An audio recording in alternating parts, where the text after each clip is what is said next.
नमस्कार, मैं doctor Abhay Kumar, Araria health care and diabetes centre Araria. मैं आज आप लोगों के बीच फिर आया हूँ कुछ स्वास्थ्य से संबंधित जानकारी लेकर। आज हम लोग चर्चा करेंगे कि डायबिटीज़ के मरीज़ क्या चावल खा सकते हैं। बराबर यह प्रश्न हमारे मरीज़ अक्सर मुझसे पूछा करते हैं कि डॉक्टर साहब चावल खाएंगे तो कोई दिक्कत। तो इस पर हम लोगों ने सभी रोगियों को अलग अलग जवाब दिया है। जवाब एक ही शर्ट सबों को नहीं हो सकता है, एक ही पजामा सबों को नहीं हो सकता है, सबों के लिए अलग अलग ज़रूरी है।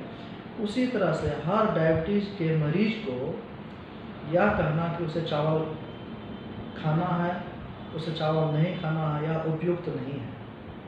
मेरा मानना है कि अगर आप दवा खा रहे हैं और कंट्रोल में रहता है तो आप अपने भोजन में चावल को आधा से 1 कप शामिल कर सकते हैं। छोटा कप होना चाहिए। वो भी कैसा चावल करना है इसका चर्चा हम कर रहे हैं, लेकिन उसके पहले आपको जानना चाहिए कि हमारे खान पान में जो लोग खाते हैं उसमें carbohydrate, protein, fats, minerals, vitamins, इन सारी चीज़ों की आवश्यकता हमारे भोजन में ज़रूरी है। कितनी मात्रा में क्या हो यह जो बाद में हम बात करेंगे।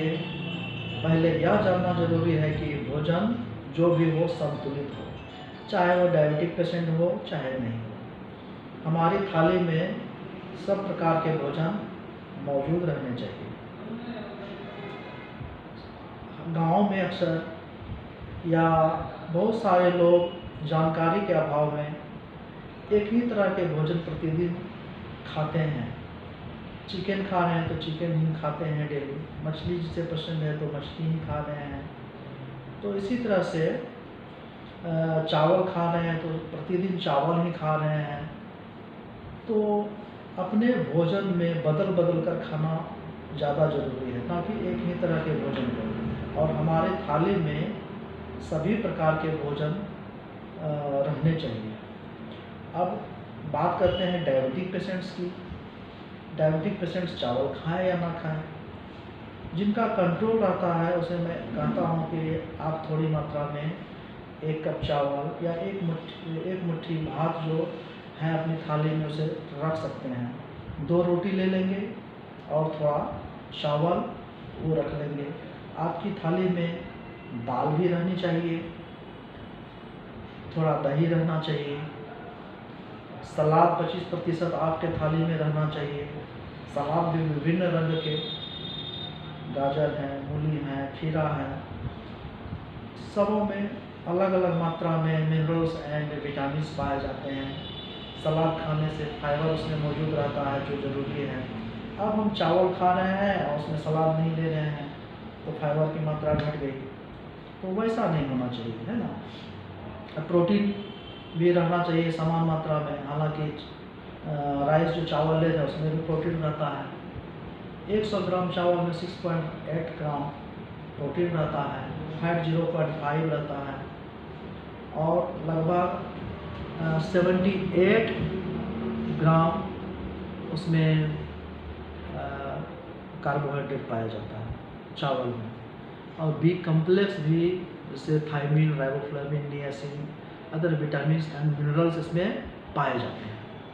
तो इस तरह से चावल में तो सब चीज़ अच्छा है, लेकिन अब गेहूं की बात करें या चावल की बात करें, हम अक्सर कहते हैं कि डायबिटिक पेशेंट्स को कि आप रोटी खाइए। रोटी भी कैसा, तो अगर मिक्स्ड जो सीरियल्स है, जो अनाज है, उसको अगर हम लोग शामिल करते हैं तो वो अति उत्तम है।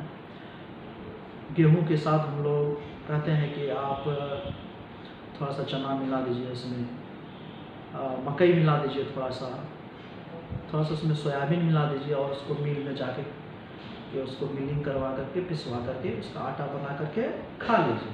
ये हम लोग कहते हैं अक्सर डायबिटिक पेशेंट्स को।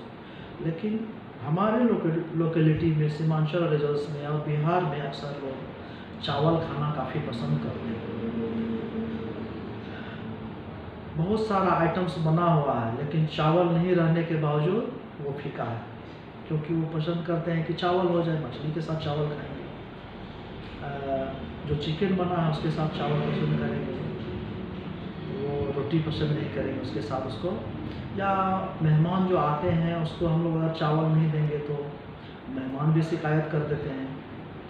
लेकिन डायबिटिक पेशेंट्स के लिए चावल थोड़ा सा रिस्की हो जाता है। इसको जानने के लिए चावल और गेहूं की बात अगर करते हैं तो ग्लाइसेमिक इंडेक्स को जानना जरूरी होता है। ग्लाइसेमिक इंडेक्स 70 से ऊपर जिस अनाज का रहता है, जिस फ्रूट्स का रहता है, डायबिटिक पेशेंट्स के लिए वो थोड़ा सा हानिकारक है। 70 से नीचे वाले, और ज़्यादा नीचे अगर रह जाए तो और भी अच्छा है। चावल में अक्सर जो है ना 70 से ऊपर रहता है ग्लाइसेमिक इंडेक्स। लेकिन डायबिटिक पेशेंट्स को हम लोग कहते हैं कि उसना चावल या ब्राउन राइस थोड़ा सा वो खाएं तो ज़्यादा अच्छा रहेगा। अरवा चावल तो बिल्कुल नहीं खाएं। अरवा चावल या वाइट राइस, सफ़ेद चावल जो रहता है उसको मिलिंग करने के दौरान और पॉलिशिंग के दौरान वो सफ़ेद दिखता है और उसका ग्लाइसेमिक इंडेक्स बहुत ज़्यादा रहता है और वो आसानी से घुल करके ग्लूकोज का लेवल को तुरंत तेज़ी से बढ़ाता है। हम लोग कोशिश करें कि अरवा चावल तो बिल्कुल ना खाएं, उसना चावल बेहतर होता है।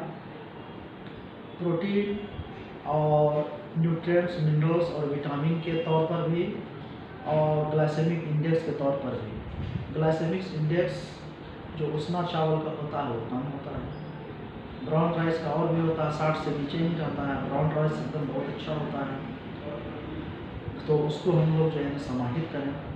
उसना चावल में विटामिन की मात्रा भी ज़्यादा रहता है, थायमिन, राइबोफ्लाविन, नियासिन। बहुत सारे पेशेंट्स को मुंह में छाले आ जाते हैं, स्टोमेटाइटिस हो जाता है, ग्लोसाइटिस हो जाता है, वो भी विटामिन की कमी से, बी कम्प्लेक्स की कमी से होता है। तो ऐसे चावल अगर लिए जाए तो उसमें हम लोग को विटामिन भी मिल जाता है। और डायबिटिक पेशेंट्स को जो हम लोग कहते हैं, जो चावल होता है उसको आप कुकर में बॉयल नहीं कीजिए, उसको हंडी में या अन्य बर्तन में उसको गर्म करके उसको बॉयल करें और जो माड़ रहता है, जो बचा हुआ जो रहता है उसको हम लोग फंसा देते हैं, उससे एक्स्ट्रा स्टार्च बाहर निकल जाता है, वो ग्लाइसेमिक लेवल को कंट्रोल करता है। तो ऐसे चावल डायबिटिक पेशेंट्स खाएं, उसना चावल खाएं, उसमें ग्लाइसेमिक इंडेक्स कम रहता है, उसको अपने भोजन में शामिल कर सकते हैं। और जिसका चीनी बहुत बढ़ा हुआ रहता है, 300 से ऊपर रहता है, डायबिटीज की दवा ले रहे हैं तब भी उसका कंट्रोल नहीं रहता है, तो वो लोग चावल ना खाएं। मेरा तो ये रहेगा कि गेहूँ से बना हुआ आटा का प्रयोग करें, मकई का आटा मिलाया हुआ उसमें जो रहता है वो भी ले सकते हैं। तो इन सारी चीज़ों को अनाज में हम लोग शामिल कर सकते हैं।